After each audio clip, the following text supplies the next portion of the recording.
아직도 이제 마음을 정하지 못한 분들 저를 포함해서 많이 있을 거예요. 네네. 네. 근데 사실 우리가 정치인들에게 표를 주기 위해서 네. 우리가 뭐 판단할 수 있는 근거가 말 말고 뭐가 있습니까? 그래서 이제 그분들의 말을 네. 분석하면서 그렇죠. 저희가 그분들을 좀 판단해 보려 합니다. 네. 그렇게 해서 저희가 모신 분이 이분이 정말 전문가입니다. 네. 무려 지난 그 노무현 정부 때 거기까지만 해도 일단은 마음 편하네요. 거기 함께 하신 분입니까? 거기서 무려 네. 5년을 청와대에서 계속 나오지도 못하고 감옥 생활 하시는 분입니다. 다행입니다. 네. 우리 저 지난번에 그냥 산 타셨던 분인데 어몽길 대장님. 그분한테도 어떤 정파적으로 네. 잣대를 들이대가지고 공격이 많이 들어왔죠. 시끄럽거든요. 네. 다행히 이분은 노무현 정권 청와대 5년 동안 네. 계셨다는 거 마음 편안합니다. 네. 노무현 전 대통령의 입 바로 유민영 대표님 모셨습니다. 반갑습니다. 환영합니다. 네, 안녕하세요. 노무현 정부 때 실무자였습니다. 유민영입니다. 네. 그러니까 정확하게 청와대에서 뭐 하셨던 분이죠? 주로 청와대 대변인실에서 있었고요. 아. 네, 메시지를 다루고 기자들하고 또 협력하고 그런 위치에 있었습니다. 그럼 지금 뭐 하세요? 지금은 기업 컨설팅합니다. 기업 컨설팅이요? 기업들의 뭐 여론과 평판과 관련한 위기관리. 위기관리 컨설팅을 합니다. 그러니까 예를 들면 지금 뭐 두정물산의 무슨 임범준 씨인가 하여튼 그런 사람들이 이제 사고 치잖아. 네. 그런 사고를 치면 과연 기업은 어떤 메시지를 내놔야 되는가? 이런 거 이제 하시는 거 아닙니까? 네, 그렇습니다. 네. 그 사과문 이런 것도 다 사과문도 이제 전략적 태도와 방침이 있어야 되는 거니까요. 그런 것들에 기반해서 메시지에 대한 컨설팅을 해주기도 하죠. 그 청와대 이력이 좀 개인적으로 그래도 좀 도움이 되네요. 네, 청와대 5년이 저한테는 뭐 그 위기관리 커뮤니케이션, 전략 커뮤니케이션을 하는 데 있어서는 굉장히 귀중한 경험이었다고 볼 수가 있습니다. 특히 어떤 정부보다도 위기 관리 면에서는 5년 내내 위기였잖아요. 위기 관리는 뭐 최고입니다. 네, 새로운 체제와 구질서 간의 대립의 시간이었고, 네, 그리고 그 안에서 또 언론과 격렬한 투쟁들이 벌어졌던 대립의 시간이었기 때문에 뭐 5년 내내 위기의 과정이었다고 볼 수도 있겠습니다. 굉장히 점잖으시네요. 네, 점잖으셔 보니까. 그렇죠. 그때 계신 분들이 다 점잖으셨어. 그 윤태영 대변인님도 그렇고. 강원국 그 아저씨는 점잖지 않던데? 그분. 네, 그죠? 굉장히 점잖은 분이고요. 또 근데 이제 지금은 이렇게 먹고 사느라고. 먹고 사느라. 네, 그리고 굉장히 정서적으로 훌륭한 분입니다. 훌륭하시구나. 그래서 이렇게 위트도 있으시고. 네, 그래서 지금 조금 꽃이 피었다고 볼 수가 있겠습니다. 지금. 그거 따라 잡으셔야죠. 아니요, 저하고는 영역이 전혀 달라서. 길이 다릅니까? 네. 근데 우리 노무현 전 대통령한테는 어떻게 눈에 들으신 거예요? 저는 뭐 캠프에 참여를 했었고요. 그 당시에 저희들이 하는 일은 이제 스피치라이터, 고스트라이터들이라 그러는데 글 쓰는 사람들이었고요. 그렇게 해서 이제 캠프를 거쳐서 청와대에 들어가게 된 거죠. 그래서 다들 길을 쓰고 캠프 들어가려고 하는구나. 일단 오늘 저희가 이제 우리 전 춘추관장님께 들어야 될 얘기가 지금 현재 우리 대선 주자들이 제대로 이야기를 하고 있는 건지 요걸 좀 여쭤봐야 되거든요. 그러면서 이제 그 사람에 대한 판단을 우리가 할 수 있다는 거죠. 네, 그걸 좀 도와주셨으면 좋겠어요. 왜냐하면 저도 사실 마음을 정하지는 못했습니다. 누구로? 교수님은 마음을 정했습니까? 좀 더 가봐야 될 것 같습니다. 교수님도. 네. 그러면 누구부터 갑니까? 일단은 뭐 현재 1위 문재인 후보부터 한번 좀 가보죠. 문재인 후보 어떻습니까, 이분은? 현재 1위 문재인 후보부터 한번 좀 가보죠. 문재인 후보 어떻습니까, 이분은? 문재인 대표라고 하는 한 사람, 한 인간은 굉장히 훌륭한 절제와 품격의 인간입니다. 하긴 청와대에서도 뭐 자주 보셨겠군요. 네, 그래서 그분 자체, 그러니까 인간의 완성도 자체가 높은 분이기 때문에 사실은 그 전제하에서 대화가 이루어진다고 생각해요. 그래서 그분의 글과 말 메시지를 함부로 이렇게 아주 작은 범주 안에서 설명할 수는 없다고 생각합니다. 그래서 그런 전제 안에서 말씀드리면 굉장히 품위와 절제와 담백함 이런 것들의 언어 습관을 가지고 계신 거고요. 1등 주자라고 하는 위치가 굉장히 본인한테는 부담스러우실 텐데요. 요 근래 여러 평들을 들어보면 굉장히 적극적으로 사람들의 의견을 반영하고 또 굉장히 소탈하게 사람들과 대화를 이끌어내기 위해서 그다음에 이런 탄핵 국면에서 쭉 보면 시위 현장에도 계시지만 젊은 사람들과의 대화와 소통 이런 것들을 굉장히 강조하면서 실제 행동들을 보이거든요. 네. 그러면서 넓고 크게 자신의 전략을 설명하기 위해서 노력하고 있는 게 아닌가라는 생각이 들고 지금은 이제 뭐랄까 탄핵이 된다면 1등이라는 포지션에서 대선을 치르기 때문에 이렇게 공격도 많이 받으시는데 그것에 아직까지도 굉장히 대범하게 품위를 지키고 있는 스탠스를 유지하고 있다라는 점에서 그 전반적인 평가를 높이 살 수 있다고 봅니다. 죄송한데 문빠입니까? 저는 문재인 대표님 좋아하죠. 근데 네. 이게 빠라고 분류되는 거에 대해서 제가 이제 뭐 심하게 또 이렇게 펌프질을 하셔가지고 네. 그 제가 아까 말씀하신 것 중에 불편했던 지점이 있었습니다. 아 그래요? 네. 문재인 전 대표는 대중 정치인인데 그분이 내놓는 메시지를 우리가 함부로 그거를 평가하면 안 된다. 저는 이런 표현이 굉장히 불편한데요. 저는 뭐 함부로 평가하면 안 된다는 말은 이제 뭐 다시 뒤집어봐도 안 나왔을 것 같고요. 제 자의적으로 해석하는 부분이 있습니다. 네, 네. 이게 언론의 문제야. 지금은 이제 4차 산업혁명부터 시작해서 굉장히 포괄적인 메시지를 제시하고 계시고요. 네. 그러면서도 또 적폐청산과 대청소라고 하는 촛불 시위의 요청들을 받아들여서 네. 그런 메시지들을 전달하고 있는데 다만 이런 것들이 이제 문재인 대표의 언어에서는 그동안에는 발견되지 않는 공격적인 언어들이거든요. 네. 근데 이게 아마 시대적 반영물이라고 볼 수 있겠습니다. 공격적인 언어를 사용하는 걸로 좀 바뀌었다.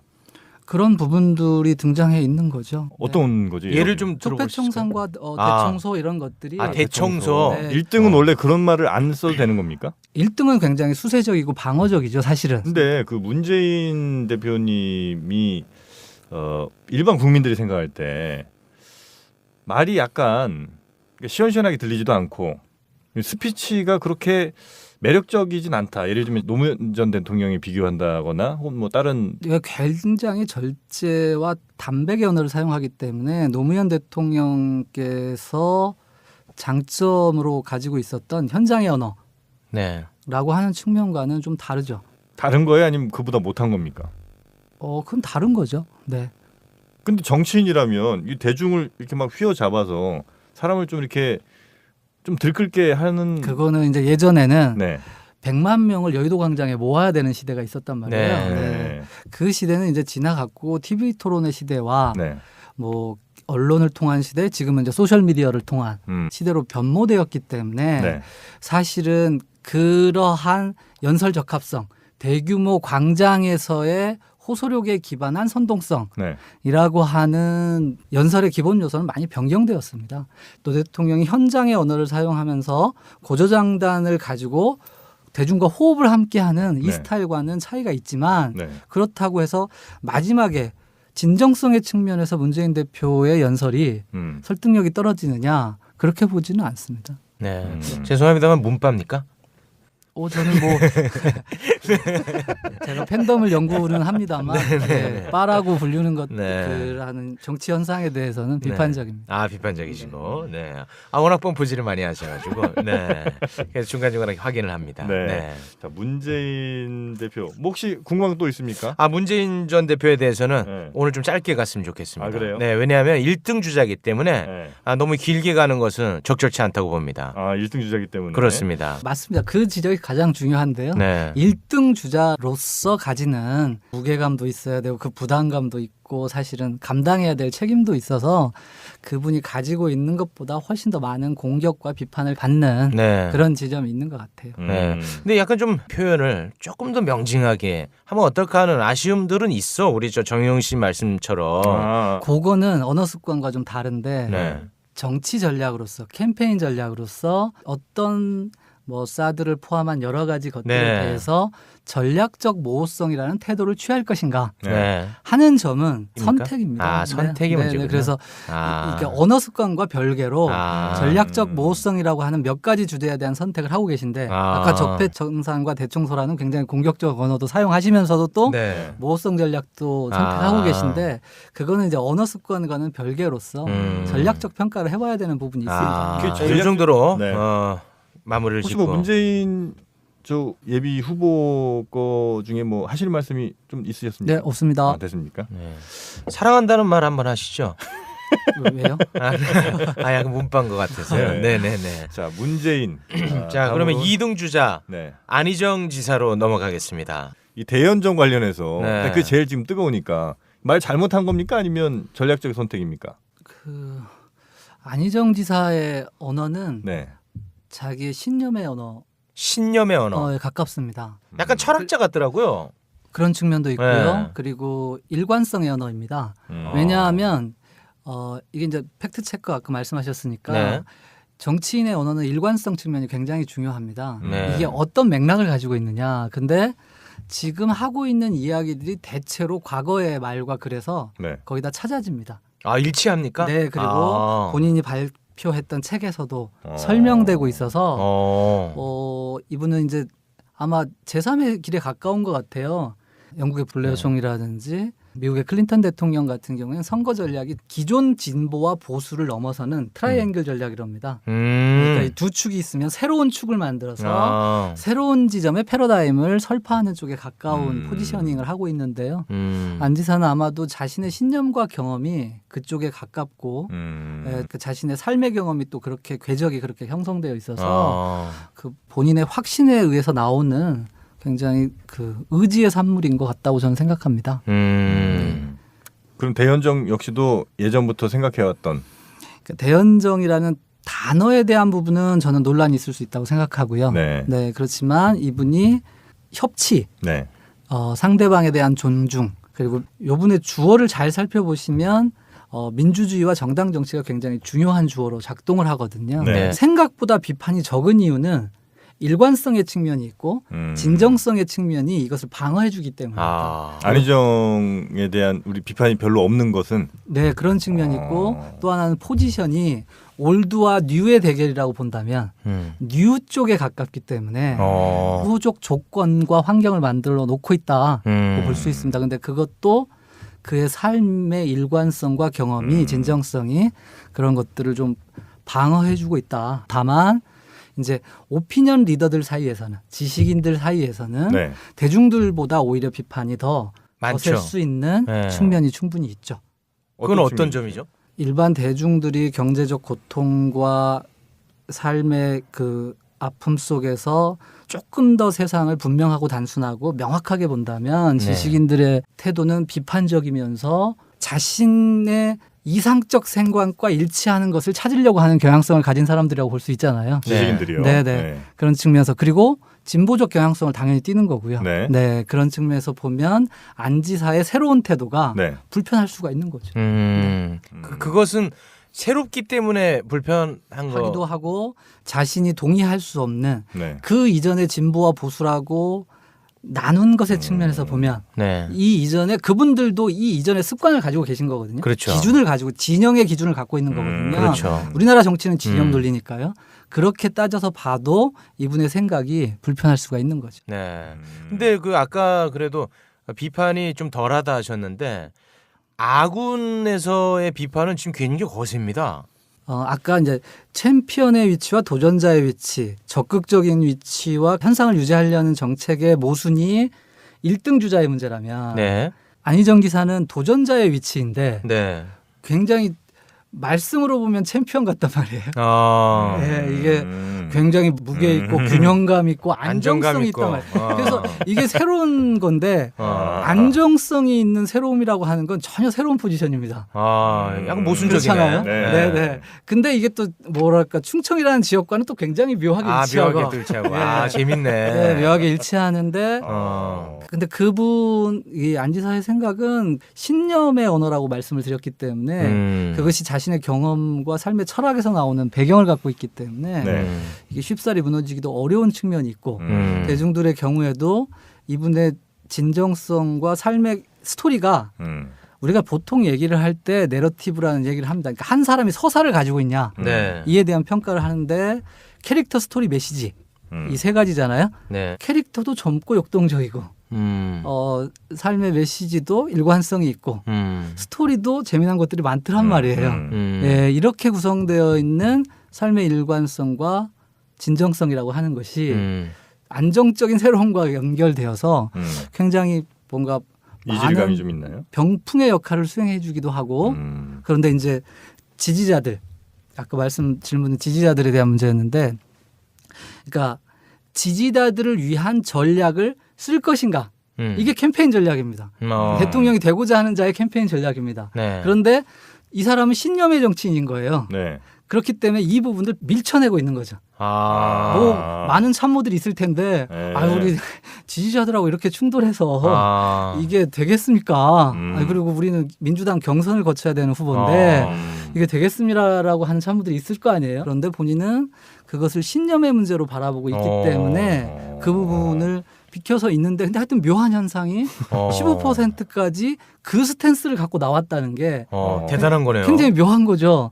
그렇기 때문에 전문가들의 일부 언론에서 이제 이렇게 언급을 보면 밖에 있는 힘이 민주당의 경선을 흔들어 깨울 수 있을 것이냐. 원래는 민주당 내부의 경선이니까 내부로 편을 나눠서 하는 게임인데 밖에 전 세대와 지역과 그 성별에서 골고루 지지를 받는 굉장히 급진적인 중도인데 그렇지 않아요? 급진적인 중도.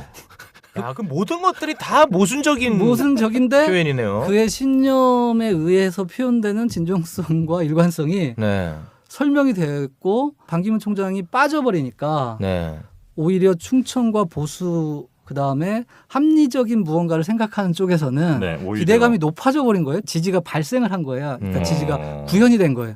이렇게 되면 그러면 이제 민주당을 중심으로 한 절대적 지지층을 가지고 있는 문재인 대표와 외부의 힘이 강력해지고 있는 안희정 지사가 어떤 대결 구도를 보일 건가가 굉장히 재미난 현상입니다. 이거는 일반적이지는 않은 구도라고 볼 수가 있겠습니다. 그러니까 안희정 지사가 이게 참 이질감이 들고 어려운 게 그야말로 정말 새로운 패러다임이네요. 본인은 그렇게 생각을 하고 있지 않을까요? 네. 그럼 교수님이 만약에 안희정 캠프에서 컨설팅을 도움 말씀을 주고 계시는 상황이라면 대연정 이 발언에 대해서 막 사과하라는 말도 이제 할 수도 있고 조언을 하셔야 될 거 아닙니까?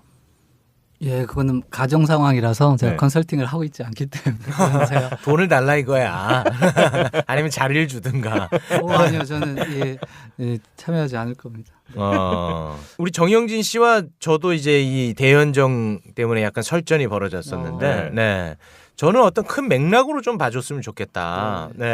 그래서 대연정이라고 하는 언어 선택에 있어서만큼은 저도 좀 적절치는 않아 보였지만 그 전체적인 맥락을 보면 충분히 수긍할 수 있는 수준의 내용이었거든요. 제가 볼 때는. 최욱 씨 얘기였고 좀 덧붙이자면 그 이번에 그 탄핵 때도 새누리당하고 함께하지 않았으면 탄핵 어떻게 시킵니까? 그런 의미의 협치를 얘기한 거예요. 그게 이제 최욱 씨 얘기였고 저는 모르고 실수했든지 아니면 알면서 논란을 위해서 실수를 만들었든지 그래서 뭐 대연정과 소연정의 의미 차이를 모르실 분도 아니고 대연정이라면 결국 이제 지금의 새누리당과도 뭔가를 같이 할 수 있다는 이런 의미일 텐데 그게 국민들로서는 도저히 지금 이 상황에서 납득이 안 되는 상황인데 두 분의 논쟁이 민주당 경선 국면까지는 아마 최대의 그 관전 포인트라고 생각을 합니다. 그래요? 최고 이슈입니까? 요번 일주일 동안은 안희정의 시간이었어요. 네, 그렇죠. 그래서 안희정이냐 아니냐에 이게 2등한테 별로 발생하지 않는 그것도 좀 새롭네요. 새로운 거잖아요. 근데 그것의 내용이 뭐였냐면 두 분의 논쟁인 겁니다. 그래서 안 지사가 그 최 선생님 말씀하신 것처럼 그것을 새로운 패러다임으로 진전시켜내면 A와 B가 아니라 새로운 C 모두가 인정하고 공감할 수 있는 패러다임으로 발전시켜내면 새로운 국면이 반드시 올 것이고 말씀하신 것처럼 그 지적을 받으셔서 정 선생님 말씀하신 것처럼 그 지적에 자빠지거나 상처가 크게 나서 계속 그것에 변명하고 설명하다가 쳇바퀴 돌다가 그것에 발목이 잡히게 되면 무너질 것이고 하는 그 지점이 굉장히 중요한 포인트가 될 겁니다. 근데 본선의 문제로 가면 네. 이게 또 최 선생님의 말씀이 설득력이 있는 거예요. 네. 안지사는 하나의 무기를 다시 들이댈 수가 있는 근거가 있는 거예요. 자, 선거는 민주당 경선을 왜 합니까? 라는 측면에서 본선에 이기기 위해서 그러면 확장성이라는 측면에서 압도적으로 전 세대와 연령과 그 성별에서 지지를 받는 그러면 누가 유리합니까? 라는 논쟁이 발생할 수가 있고 또 안지사에게는 굉장히 유리한 하나의 측면이 있죠. 네. 굉장히 어렵네요. 요걸 갖고 잘해서 경선만 딱 통과하게 되면 훨씬 더 유리할 수도. 그럴 수 있죠. 네. 그럼 그 캠프에서는 이런 거에 대한 전략들을 막 정신없이 지금 짜고 있겠군요. 그거는 양쪽이 다 그렇겠죠. 그러니까 이제 1대1 대립 구도로 놓고 봤을 때 문재인 대표도 똑같이 이기고 안희정 지사도 똑같이 이기는 구도라면 이런 걸 두고 나오겠죠. 똑같이 들고 나온 구도라면 본선에서 누가 유리한 거냐라고 하는 것으로 지지층의 충성도가 높은 사람의 측면도 있지만 확장성의 측면이 높은 사람도 있을 거 아닙니까? 네, 그래서 이 1, 2등 간의 대결 구도는 이런 전략과 프레임 그리고 포지셔닝의 대결 구도라고 볼 수 있겠습니다. 재밌네. 자, 이번에는 이제 이재명 시장으로 넘어가야 됩니다. 이재명 시장 정말 12월 한 1월 한 초중반까지만 해도 태풍의 눈이었습니다. 굉장히 잘 나갔거든요. 네. 그런데 최근에 좀 많이 주춤하죠. 그렇죠. 막 성장하고 발전하고 높은 지지율을 보이는 성장의 동력도 본인한테 있었고 또 그 안에 암적인 무언가 실수라든지 대립이라든지 갈등이라든지 또 시대에 부합되지 않는 언어라든지 하는 것도 또 스스로 가졌던 분이 아닌가라는 생각이 듭니다. 시대에 부합하지 않는 언어는 뭐죠? 지금 뭐 이렇게 동영상으로 많이 떠도는 이런 것들이 이제 자세와 태도라든지 이런 안정감 있는 지도자이냐. 그러니까 자, 우리는 최종 국가 지도자를 뽑는 거란 말이에요. 근데 이게 턱턱 브레이크가 걸리는 국면들이 몇 가지 있는 거예요. 그런 측면이 하나 있고. 그러니까 예를 들면 그 뭐 형수 사건 그거 얘기하는 거예요. 그러니까 여러 가지 일들이 복합적으로 작동을 하는 것 같고 또 하나는 이제 샌더스와 트럼프 사이라고 생각하는데 잘 되면 샌더스지만 잘 안 되면 트럼프라고 생각하는데 그리고 전략적으로는 트럼프 전략에 가까운 게 아닌가라는 생각도 드는데요. 그러한 것들의 이제 또 똑같은 모순인데 굉장히 진취적이며 공격적이며 적극적이며 진보적인 정책들이 과하면 불안감을 느낀단 말이에요. 국가 최종 지도자를 뽑는데 저 정도까지를 우리가 감당할 수 있을까라고 하는 불안감. 소위 우리가 흔히 쓰는 표현 대통령 감. 정말 그야말로 애매한 표현인데 거기에 걸린다는 거죠? 그럴 수 있죠. 그러니까 시대를 탄 분은 이재명 시장이 맞습니다. 11월과 12월의 언어로 보면 그리고 그 11월과 12월의 언어는 구어체의 언어예요.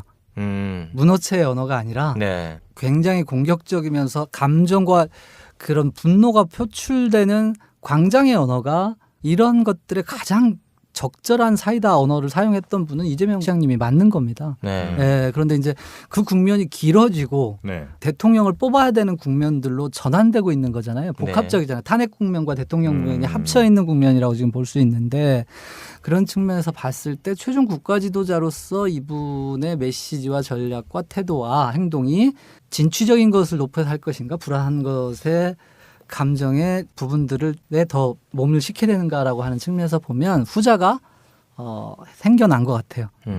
그리고 그 11월, 12월 광장의 언어가 조금 발전했어야 되는 게 아닌가. 그러니까 12월까지는 어느 정도 분노를 좀 많이 담아내다가 그다음에 한 1월 넘어가면서부터는 희망을 좀 얘기를 했었어야 된다. 그것의 수위를 적절하게 판단하셨어야 되는 게 아닌가. 그러니까 이제 굉장히 훌륭한 삶의 궤적을 갖고 계신 거죠. 논란도 있지만 그 초등학교를 나와서 노동자가 되고 그 또 변호사가 되고 대단한 드라마예요. 대단한 정말로 훌륭한 드라마인 거잖아요. 그래서 아까 캐릭터 스토리 메시지에서 캐릭터 스토리 측면에서 1등입니다. 단연 1등이에요. 역동성 측면에서 1등인데 이거는 이제 국민의 마음, 그러니까 광장의 언어와 광장의 생각이 있지만 더 포괄적인 국가 지도자의 포지션이라는 게 있는 거잖아요. 예, 그런 측면에서 봐서 출마 선언을 하고 이럴 때 이제 노동자에 집중하고 어렸을 때 고난과 고통의 삶에 대비해서 노동자 대통령이라고 하는 선언을 하신 건데요. 이런 것들이 그다음에 이제 굉장히 급진적인 정책들을 내놓고 하는 것들이 오히려 브레이크를 걸게 만들었던 건 아닌가에 대해서 반추해 보실 필요가 있는 게 아닌가 생각합니다. 그분이 걸어온 길과 우리가 좀 같이 공감하고 아파해줄 국민들이 더 많을 거 아닙니까? 그러면 그런 것들이 좀 잘 먹혀야 되는 거 아닙니까? 근데 그 그러니까 길이 별로 안 알려진 것 같아. 맞아요. 네. 예, 그런 것도 진짜 있어요. 모르는 사실. 사람들이 예, 모르는 훨씬 사람이 많은 정말 거야. 많아요. 그럴 수 있죠. 그러니까 네. 삶의 궤적과 선명함, 거리의 언어 네. 이런 것들이 결합되어서 수직 상승을 이뤄냈었는데 네.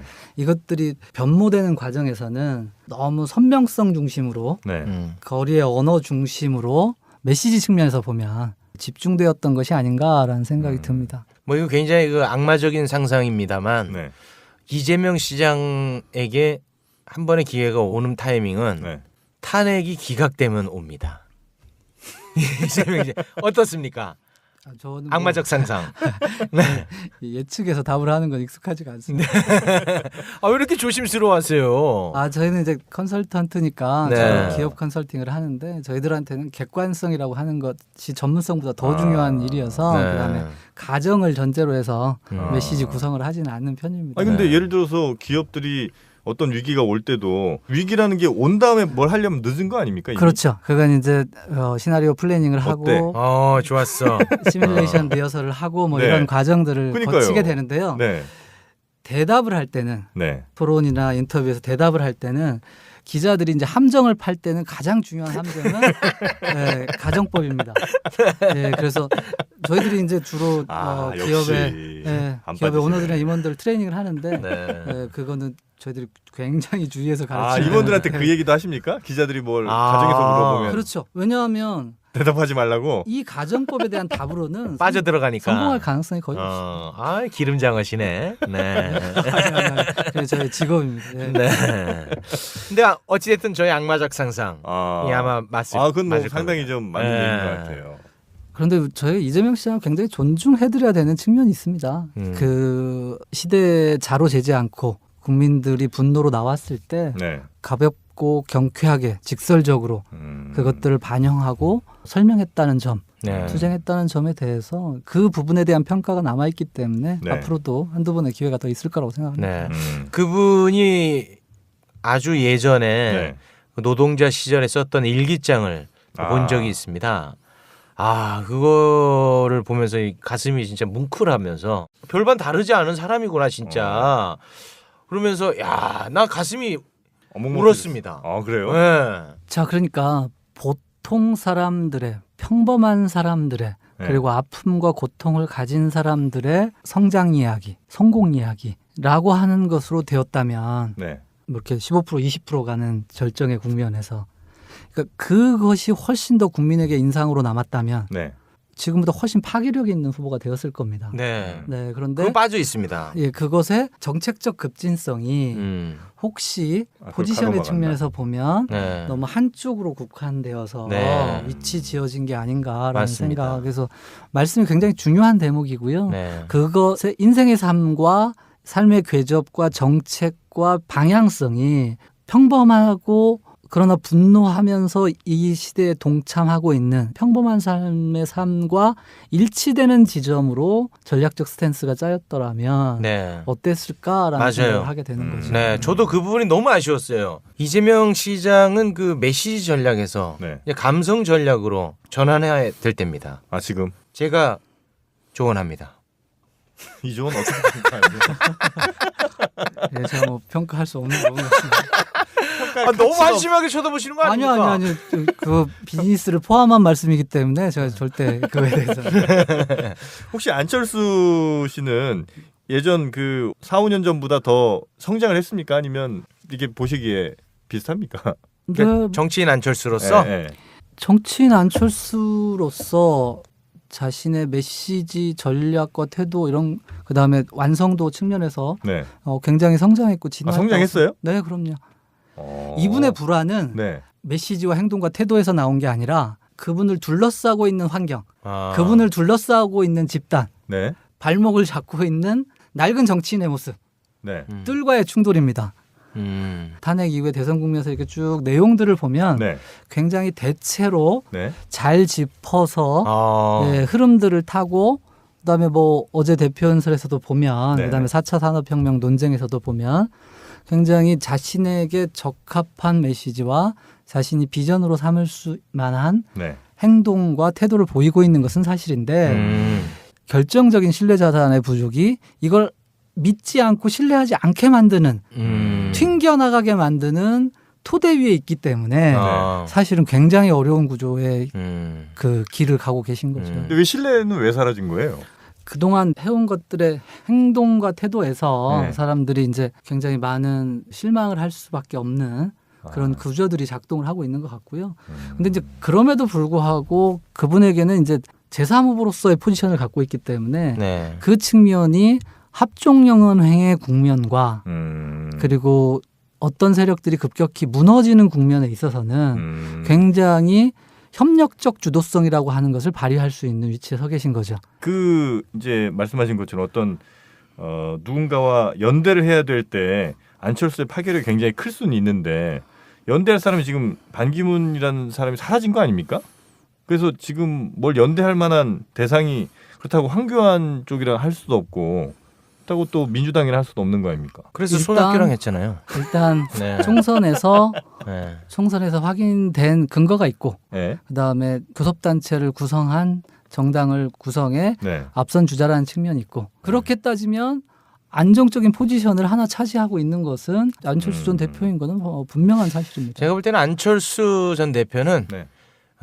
재뿌리기 포지션 외에는 없습니다. 마지막 남은 건 그거 하나입니다. 제가 볼 때는. 예. 딱 그렇게만 봅니다. 누구 하나는 내가 쟤는 물로 끌고 들어간다. 네, 뭐 초치고 재뿌리기 요 정도 포지션입니다. 제가 볼 때는. 그래서 그거에 안 뒤기 위해서 어떻게든 대접을 해줘야 되는 대접해줘야지. 예. 그거 맞습니까? 이 대화에는 끼지 않도록 하겠습니다. 아 왜요? 아니 이거 합리적이잖아요 제 얘기가 나름대로. 표현은 저렴할 수 있습니다만 잘 보고 있지 않습니까? 저는 안철수 대표도 처음에 말씀드린 것처럼 우리 정치 리더들 중에서 굉장히 새로운 지형에 위치해 서 있는 거예요. 저는 그 안철수 전 대표 네. 기업가, 뭐 교육자 그리고 뭐 과학자로서의 안철수 존중합니다. 그러나 정치인 안철수에 대해서는 저는 완벽하게 부정하는 사람이에요. 무릎팍도사에 대한 해명이 없으면 저는 좌시하지 않습니다. 만약에 그분의 새로운 바람이 또 분다. 네. 그때는 저는 무릎팍도사 카드를 꺼낼 수밖에 없음을 여러분께 미리 말씀을 드리겠습니다. 네. 네. 혹시 뭐 오늘 저 준비하셨던 말씀 중에 빼놓으신 게 있다거나 아니면 뭐 이번 대선 관련해서 좀 뭐 꼭 주시고 싶은 말씀이 있으시다면 뭐 좋은 후보 선택하기 위한 도움도 좋고요. 저는 뭐 그러니까 시대가 변했다고 생각하고요. 네. 네, 시대에 지고 이기는 거라고 생각합니다. 그래서 노무현 대통령께서 독재자는 힘으로 통치하고 민주주의 지도자는 말로 정치를 한다고 했어요. 네. 그래서 제왕은 이번 최순실 사태를 보면 박근혜 대통령 사태를 보면 제왕은 말과 글이 필요 없는 거죠. 제왕은 통치하니까 네. 그냥 글과 말이 조금 더 존중받고 그런 리더들이 자신의 의사를 가지고 신념과 철학을 가지고 새로운 뭐 시대를 열어나가는 뭐 그런 일들이 좀 일어났으면 좋겠다는 소망입니다. 네. 알겠습니다. 알겠습니다. 오늘 뭐 어느 한쪽으로 이렇게 치우치지 않고 아주 그 담담하게 이렇게 잘 설명을 해주셔가지고 너무 감사합니다. 제가 이 팟캐스트 처음이고 네. 그래서 막 이렇게 혼란스럽게 하는지는 제가 적응. 뭘 혼란스러워요, 선생님? 이게 제가 순발력이 떨어지는 사람이라서. 아니 뭘 얼마나 했다고 이게 네, 아니 이렇게 점잖게 대해드렸어요. 네, 이렇게 역동적으로 하는지 제가 몰라서 네, 조금 당황했습니다. 좀 당황하셨군요. 고맙습니다. 네. 좀 약간 불편하기까지 했을까요? 아닙니다. 네. 새로움으로 좀 받아들여 주십시오. 네. 좋은 경험이었습니다. 네. 새로운 패러다임입니다. 네. 네. 자, 지금까지 커뮤니케이션 전문가, 위기관리 전문가 유민영 교수님이었습니다. 고맙습니다. 고맙습니다. 네. 지점이 있었습니다. 그래요? 네. 문재인 전 대표는 대중 정치인인데 그분이 내놓는 메시지를 우리가 함부로 그거를 평가하면 안 된다. 저는 이런 표현이 굉장히 불편한데요. 저는 뭐 함부로 평가하면 안 된다는 말은 뭐 다시 뒤집어봐도 안 나왔을 것 같고요. 제 자의적으로 해석하는 부분이 있습니다. 네. 네. 이게 언론의 문제야. 지금은 이제 4차 산업혁명부터 시작해서 굉장히 포괄적인 메시지를 제시하고 계시고요. 네. 그러면서도 또 적폐청산과 대청소라고 하는 촛불 시위의 요청들을 받아들여서 네. 그런 메시지들을 전달하고 있는데 다만 이런 것들이 이제 문재인 대표의 언어에서는 그동안에는 발견되지 않는 공격적인 언어들이거든요. 네. 근데 이게 아마 시대적 반영물이라고 볼 수 있겠습니다. 공격적인 언어를 사용하는 걸로 좀 바뀌었다. 그런 부분들이 등장해 있는 거죠. 어떤 거지? 예를 좀 들어볼 수 있을까요? 촉배청산과 대청소 이런 것들이 대청소. 네. 1등은 원래 그런 말을 안 써도 되는 겁니까? 1등은 굉장히 수세적이고 방어적이죠, 사실은. 근데 그 문재인 대표님이 일반 국민들이 생각할 때 말이 약간 시원시원하게 들리지도 않고 스피치가 그렇게 매력적이진 않다. 예를 들면 노무현 전 대통령이 비교한다거나 혹은 뭐 다른 굉장히 절제와 담백의 언어를 사용하기 때문에 노무현 대통령께서 장점으로 가지고 있었던 현장의 언어라고 네. 하는 측면과는 좀 다르죠. 다른 거예요? 아니면 그보다 못한 겁니까? 그건 다른 거죠. 네. 근데 정치인이라면 이 대중을 이렇게 막 휘어잡아서 사람을 좀 이렇게 좀 들끓게 하는 그거는 이제 예전에는 네. 100만 명을 여의도 광장에 모아야 되는 시대가 있었단 말이에요. 네. 네. 그 시대는 이제 지나갔고 TV 토론의 시대와 네. 뭐 언론을 통한 시대, 지금은 이제 소셜 미디어를 통한 시대로 변모되었기 때문에 네. 사실은 그러한 연설 적합성, 대규모 광장에서의 호소력에 기반한 선동성이라고 네. 하는 연설의 기본 요소는 많이 변경되었습니다. 또 대통령이 현장의 언어를 사용하면서 고조장단을 가지고 대중과 호흡을 함께하는 이 네. 스타일과는 차이가 있지만 네. 그렇다고 해서 마지막에 진정성의 측면에서 문재인 대표의 연설이 설득력이 떨어지느냐 그렇게 보지는 않습니다. 네. 죄송합니다만 문빠입니까? 저는 뭐 제가 팬덤을 연구는 합니다만 네, 빠라고 불리는 것들하는 정치 현상에 대해서는 비판적입니다. 비판적이시고, 네. 워낙 뻔포지를 많이 하셔가지고, 네. 그래서 중간중간에 확인을 합니다. 네. 네. 자, 문재인 대표 뭐 혹시 궁금한 거 또 있습니까? 문재인 전 대표에 대해서는 네. 오늘 좀 짧게 갔으면 좋겠습니다. 그래요? 네, 왜냐하면 1등 주자이기 때문에 네. 너무 길게 가는 것은 적절치 않다고 봅니다. 1등 주자이기 때문에 그렇습니다. 맞습니다. 그 지적이 가장 중요한데요. 네. 1등 주자로서 가지는 무게감도 있어야 되고 그 부담감도 있고 사실은 감당해야 될 책임도 있어서 그분이 가지고 있는 것보다 훨씬 더 많은 공격과 비판을 받는 네. 그런 지점이 있는 것 같아요. 네. 근데 약간 좀 표현을 조금 더 명징하게 하면 어떨까 하는 아쉬움들은 있어. 우리 정영 씨 말씀처럼. 그거는 언어 습관과 좀 다른데 네. 정치 전략으로서 캠페인 전략으로서 어떤 뭐 사드를 포함한 여러 가지 것들에 네. 대해서 전략적 모호성이라는 태도를 취할 것인가 네. 하는 점은 입니까? 선택입니다. 선택이 네. 문제군요. 그래서 이렇게 언어 습관과 별개로 전략적 모호성이라고 하는 몇 가지 주제에 대한 선택을 하고 계신데 아까 적폐청산과 대청소라는 굉장히 공격적 언어도 사용하시면서도 또 네. 모호성 전략도 선택하고 계신데 그거는 이제 언어 습관과는 별개로서 전략적 평가를 해봐야 되는 부분이 있습니다. 이 정도로 네. 마무리를 혹시 짓고. 뭐 문재인 저 예비 후보 거 중에 뭐 하실 말씀이 좀 있으셨습니까? 네, 없습니다. 됐습니까? 네. 사랑한다는 말 한번 하시죠. 왜요? 약간 문빠인 것 같아서요. 네. 네네네. 자, 문재인. 자, 그러면 2등 주자 네. 안희정 지사로 넘어가겠습니다. 이 대연정 관련해서 네. 그게 제일 지금 뜨거우니까 말 잘못한 겁니까? 아니면 전략적 선택입니까? 안희정 지사의 언어는 네. 자기의 신념의 신념의 언어. 언어에 가깝습니다. 약간 철학자 같더라고요. 그런 측면도 있고요. 네. 그리고 일관성의 언어입니다. 왜냐하면 이게 이제 팩트 체크 아까 말씀하셨으니까 네. 정치인의 언어는 일관성 측면이 굉장히 중요합니다. 네. 이게 어떤 맥락을 가지고 있느냐. 근데 지금 하고 있는 이야기들이 대체로 과거의 말과 그래서 네. 거의 다 찾아집니다. 아 일치합니까? 네, 그리고 아. 본인이 발표했던 책에서도 설명되고 있어서 이분은 이제 아마 제3의 길에 가까운 것 같아요. 영국의 블레어 총리라든지 미국의 클린턴 대통령 같은 경우에는 선거 전략이 기존 진보와 보수를 넘어서는 트라이앵글 전략이랍니다. 그러니까 이 두 축이 있으면 새로운 축을 만들어서 새로운 지점의 패러다임을 설파하는 쪽에 가까운 포지셔닝을 하고 있는데요. 안 지사는 아마도 자신의 신념과 경험이 그쪽에 가깝고 그 자신의 삶의 경험이 또 그렇게 궤적이 그렇게 형성되어 있어서 그 본인의 확신에 의해서 나오는 굉장히 그 의지의 산물인 것 같다고 저는 생각합니다. 그럼 대연정 역시도 예전부터 생각해왔던 그러니까 대연정이라는 단어에 대한 부분은 저는 논란이 있을 수 있다고 생각하고요. 네. 그렇지만 이분이 협치, 네. 상대방에 대한 존중, 그리고 요분의 주어를 잘 살펴보시면 민주주의와 정당 정치가 굉장히 중요한 주어로 작동을 하거든요. 네. 생각보다 비판이 적은 이유는 일관성의 측면이 있고 진정성의 측면이 이것을 방어해주기 때문입니다. 안희정에 대한 우리 비판이 별로 없는 것은 네, 그런 측면이 있고 또 하나는 포지션이 올드와 뉴의 대결이라고 본다면 뉴 쪽에 가깝기 때문에 후속 조건과 환경을 만들어 놓고 있다고 볼 수 있습니다. 근데 그것도 그의 삶의 일관성과 경험이 진정성이 그런 것들을 좀 방어해주고 있다. 다만 이제 오피니언 리더들 사이에서는 지식인들 사이에서는 네. 대중들보다 오히려 비판이 더 거셀 수 있는 네. 측면이 충분히 있죠. 그건 어떤 점이죠?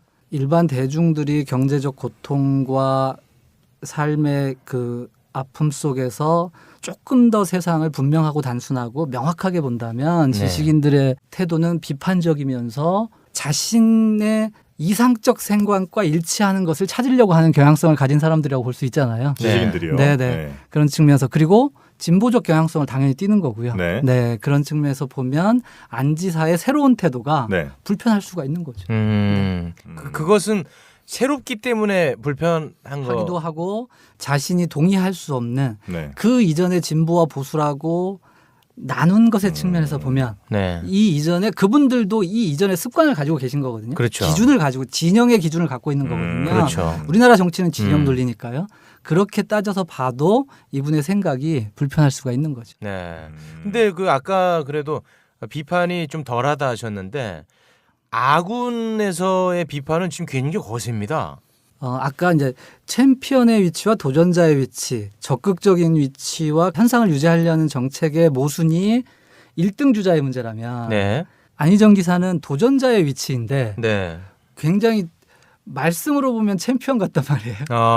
네, 이게 굉장히 무게 있고 균형감 있고 안정성이 있단 말이에요. 그래서 이게 새로운 건데 안정성이 있는 새로움이라고 하는 건 전혀 새로운 포지션입니다. 약간 모순적이네요. 그렇잖아요. 네. 근데 이게 또 뭐랄까 충청이라는 지역과는 또 굉장히 묘하게 일치하고. 묘하게 일치하고. 재밌네. 네, 묘하게 일치하는데.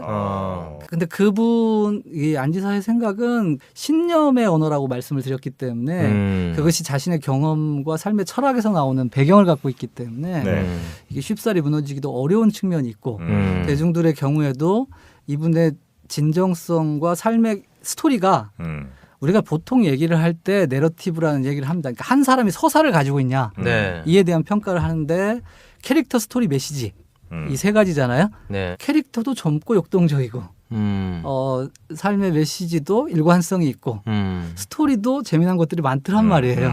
예, 이렇게 구성되어 있는 삶의 일관성과 진정성이라고 하는 것이 안정적인 새로움과 연결되어서 굉장히 뭔가 이질감이 좀 있나요? 병풍의 역할을 수행해 주기도 하고 그런데 이제 지지자들 아까 질문은 지지자들에 대한 문제였는데 그러니까 지지자들을 위한 전략을 쓸 것인가 이게 캠페인 전략입니다.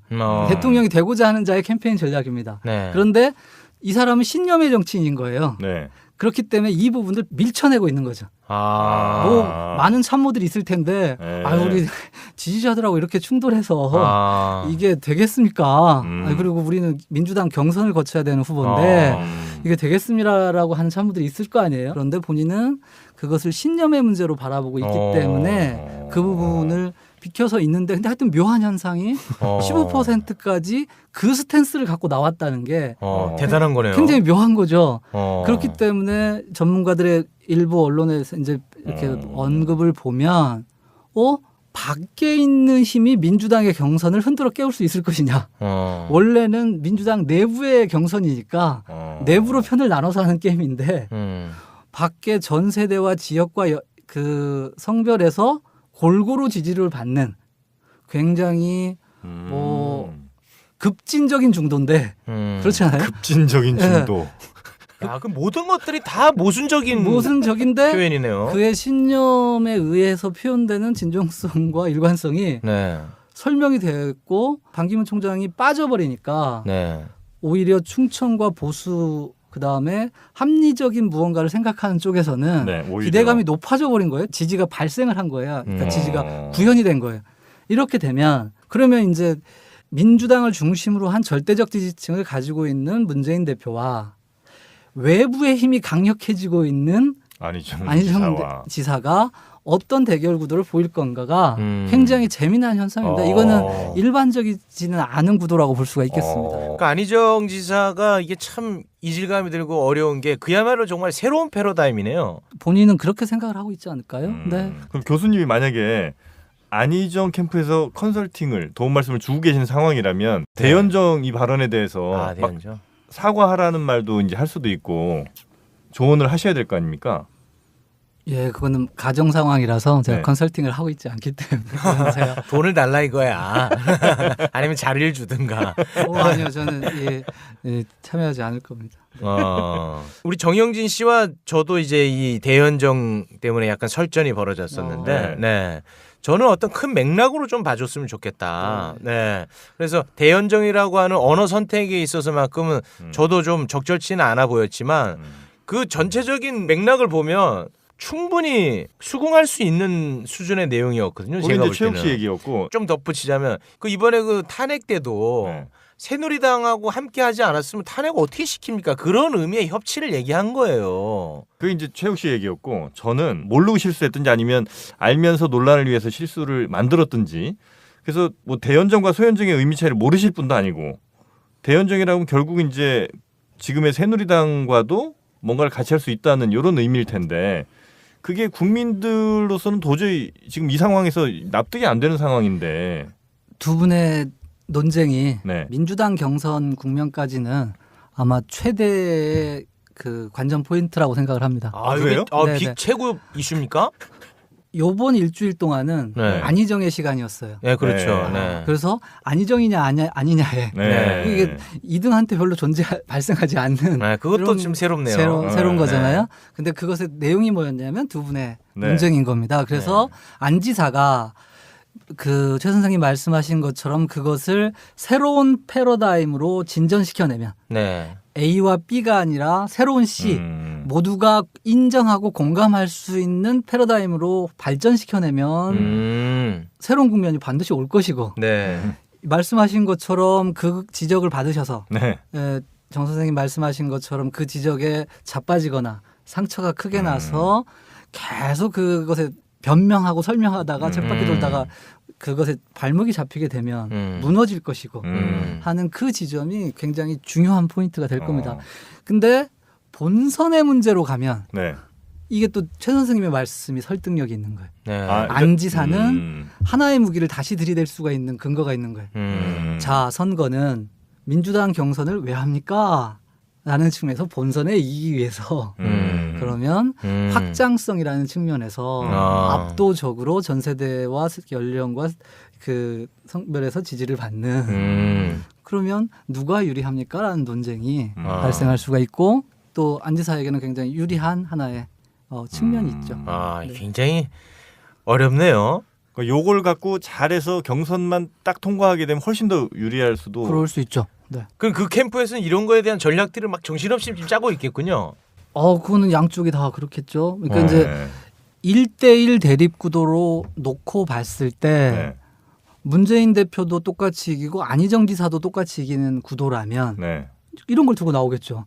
똑같이 들고 나온 구도라면 본선에서 누가 유리한 거냐라고 하는 것으로 지지층의 충성도가 높은 사람의 측면도 있지만 네. 확장성의 측면이 높은 사람도 있을 거 아닙니까? 네. 네, 그래서 이 1, 2등 간의 대결 구도는 이런 전략과 프레임 그리고 포지셔닝의 대결 구도라고 볼 수 있겠습니다. 재밌네. 자, 이번에는 이제 이재명 시장으로 넘어가야 됩니다. 이재명 시장 네. 정말 12월 한 1월 한 초중반까지만 해도 태풍의 눈이었습니다. 굉장히 잘 나갔거든요. 네. 그런데 최근에 좀 많이 주춤하죠. 그렇죠. 막 성장하고 발전하고 높은 지지율을 보이는 성장의 동력도 본인한테 있었고 네. 또 그 안에 암적인 무언가 실수라든지 대립이라든지 갈등이라든지 네. 또 시대에 부합되지 않는 언어라든지 하는 것도 또 스스로 가졌던 분이 아닌가라는 생각이 듭니다. 시대에 부합하지 않는 언어는 뭐죠? 지금 뭐 이렇게 동영상으로 많이 떠도는 네. 이런 것들이 이제 자세와 태도라든지 이런 안정감 있는 지도자이냐. 네. 그러니까 자 우리는 최종 국가 지도자를 뽑는 거란 말이에요. 네. 근데 이게 턱 브레이크가 걸리는 국면들이 몇 가지 있는 거예요. 예, 그런 측면이 하나 있고. 그러니까 예를 들면 그 뭐 형수 사건 그거 얘기하는 거니까. 그러니까 여러 가지 일들이 복합적으로 네. 작동을 하는 것 같고 또 하나는 이제 샌더스와 트럼프 사이라고 생각하는데 네. 잘 되면 샌더스지만 잘 안 되면 트럼프라고 생각하는데 그리고 전략적으로는 트럼프 전략에 가까운 게 아닌가라는 생각도 드는데요. 그러한 것들의 이제 또 똑같은 모순인데 굉장히 진취적이며 공격적이며 적극적이며 진보적인 정책들이 과하면 불안감을 느낀단 말이에요. 국가 최종 지도자를 뽑는데 저 정도까지를 우리가 감당할 수 있을까라고 하는 불안감. 소위 우리가 흔히 쓰는 표현 대통령 감. 정말 그야말로 애매한 표현인데 거기에 걸린다는 거죠? 그럴 수 있죠. 네. 그러니까 시대를 탄 분은 이재명 시장이 맞습니다. 네. 11월과 12월의 언어로 보면 네. 그리고 그 11월과 12월의 언어는 구어체의 언어예요. 문어체의 언어가 아니라 네. 굉장히 공격적이면서 감정과 그런 분노가 표출되는 광장의 언어가 이런 것들의 가장 적절한 사이다 언어를 사용했던 분은 이재명 시장님이 맞는 겁니다. 네. 네, 그런데 이제 그 국면이 길어지고 네. 대통령을 뽑아야 되는 국면들로 전환되고 있는 거잖아요. 복합적이잖아요. 탄핵 국면과 대통령 국면이 합쳐 있는 국면이라고 지금 볼 수 있는데 그런 측면에서 봤을 때 최종 국가 지도자로서 이분의 메시지와 전략과 태도와 행동이 진취적인 것을 높여 할 것인가 불안한 것에 감정의 부분들을 왜 더 몸을 식혀야 되는가라고 하는 측면에서 보면 후자가 생겨난 것 같아요. 예, 그리고 그 11월, 12월 광장의 언어가 조금 발전했어야 되는 게 아닌가. 그러니까 12월까지는 어느 정도 분노를 좀 많이 담아내다가 그다음에 한 1월 넘어가면서부터는 네. 희망을 좀 얘기를 했었어야 된다. 그것의 수위를 적절하게 판단하셨어야 되는 게 아닌가. 그러니까 이제 굉장히 훌륭한 삶의 궤적을 갖고 계신 거죠. 네네. 논란도 있지만 그 초등학교를 나와서 네. 노동자가 되고 그 또 변호사가 되고 대단한 또 드라마예요. 대단한 네. 정말로 훌륭한 드라마인 거잖아요. 네. 예, 그래서 아까 캐릭터 스토리 메시지에서 캐릭터 스토리 측면에서 1등입니다. 예, 단연 1등이에요. 역동성 측면에서 1등인데 네.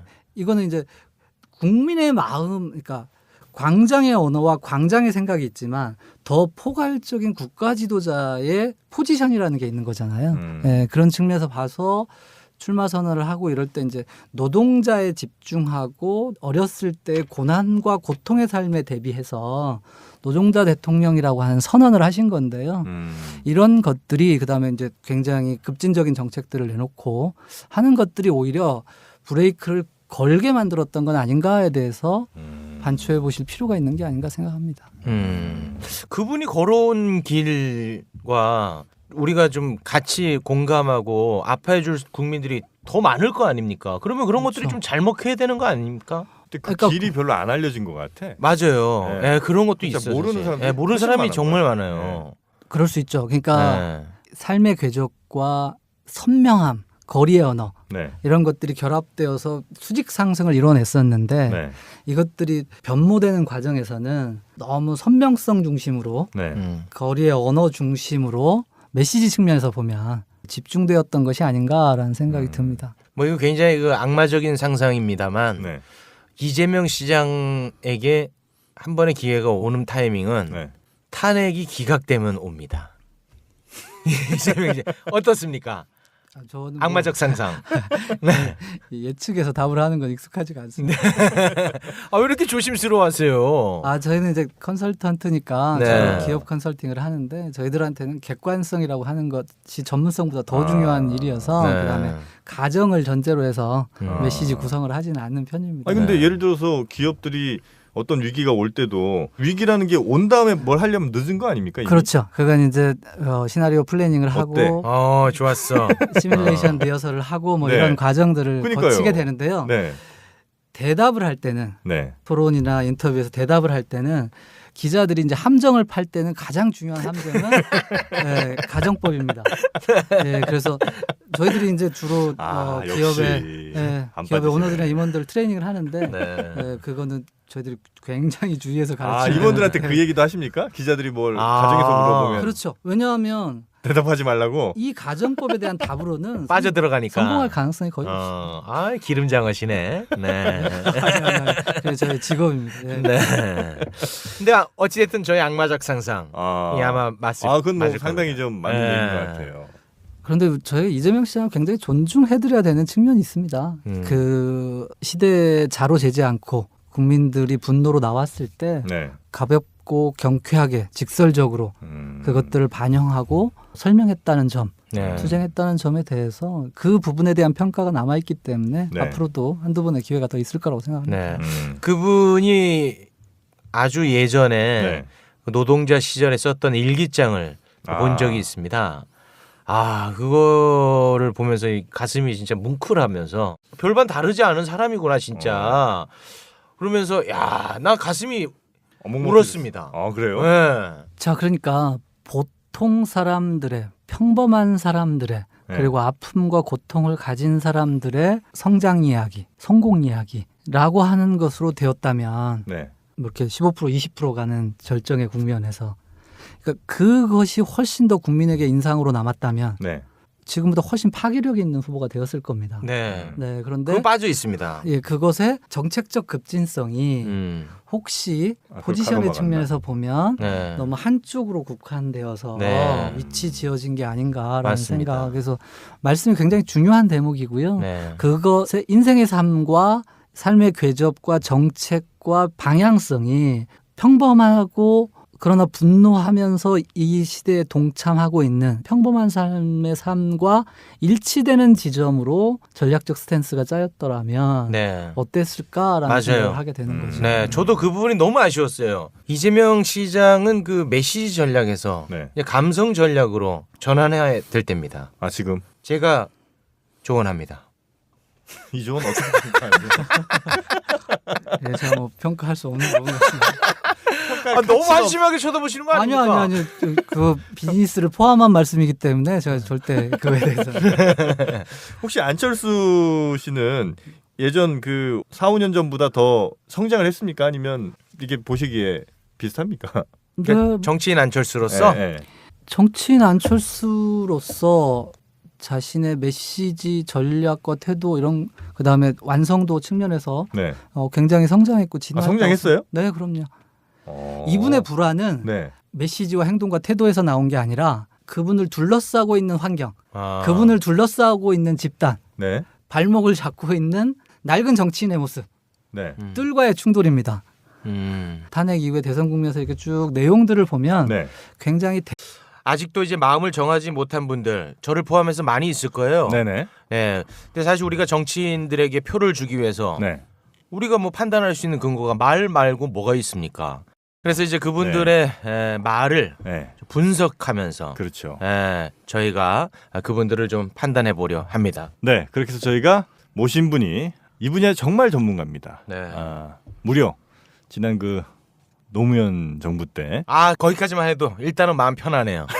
거기 함께 하신 분입니까? 거기서 무려 네. 5년을 청와대에서 계속 나오지도 못하고 감옥 네. 생활 하시는 분입니다. 다행입니다. 네. 우리 저 지난번에 그냥 산 타셨던 분인데 엄원길 대장님. 아 그분한테도 어떤 정파적으로 네. 잣대를 들이대가지고 공격이 많이 들어왔죠. 시겁했거든요. 네. 다행히 이분은 노무현 정권 청와대 5년 동안 네. 계셨다는 거 마음 편안합니다. 네, 노무현 전 대통령의 입 바로 유민영 대표님 모셨습니다. 반갑습니다. 환영합니다. 네, 안녕하세요. 그 노무현 정부 때 실무자였습니다. 유민영입니다. 네. 네. 그러니까 정확하게 청와대에서 뭐 하셨던 분이죠? 주로 청와대 대변인실에서 있었고요. 아. 네, 메시지를 다루고 기자들하고 또 협력하고 그런 위치에 있었습니다. 그럼 지금 뭐 하세요?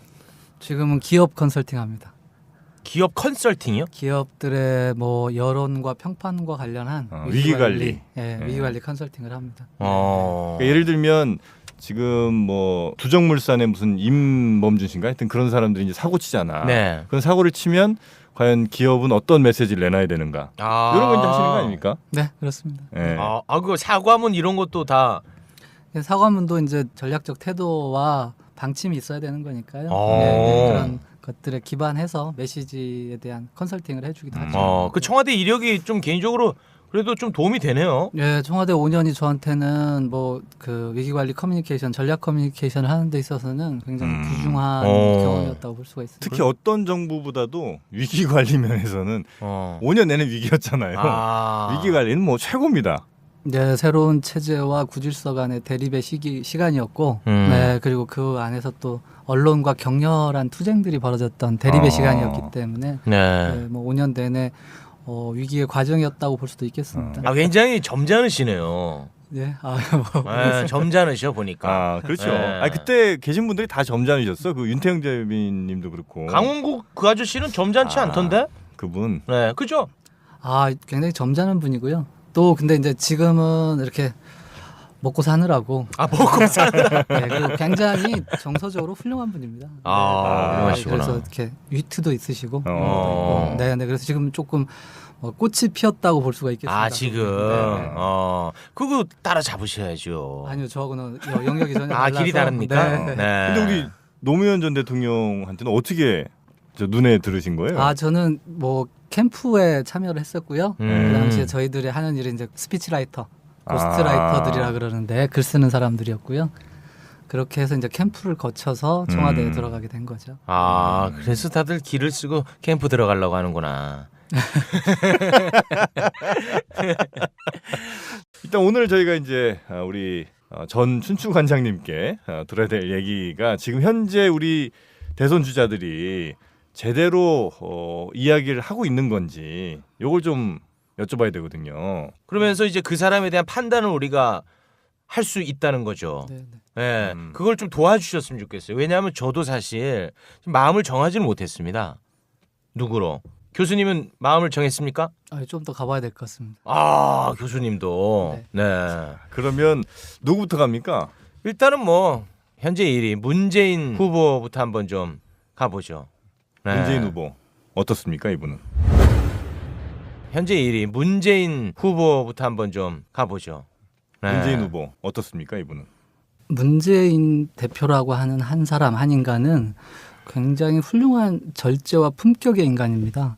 하긴 청와대에서도 뭐 자주 보셨겠군요. 네, 그래서 그분 자체, 그러니까 인간의 완성도 자체가 높은 분이기 때문에 사실은 그 전제하에서 대화가 이루어진다고 생각해요. 그래서 그분의 글과 말 메시지를 함부로 이렇게 아주 작은 범주 안에서 설명할 수는 없다고 생각합니다. 그래서 그런 전제 안에서 말씀드리면 굉장히 품위와 절제와 담백함 이런 것들의 언어 습관을 가지고 계신 거고요. 1등 주자라고 하는 위치가 굉장히 본인한테는 부담스러우실 텐데요. 요 근래 여러 평들을 들어보면 굉장히 적극적으로 사람들의 의견을 반영하고 또 굉장히 소탈하게 사람들과 대화를 이끌어내기 위해서, 그다음에 이런 탄핵 국면에서 쭉 보면 시위 현장에도 계시지만 젊은 사람들과의 대화와 소통 이런 것들을 굉장히 강조하면서 실제 행동들을 보이거든요. 그러면서 넓고 크게 자신의 전략을 설명하기 위해서 노력하고 있는 게 아닌가라는 생각이 들고, 지금은 이제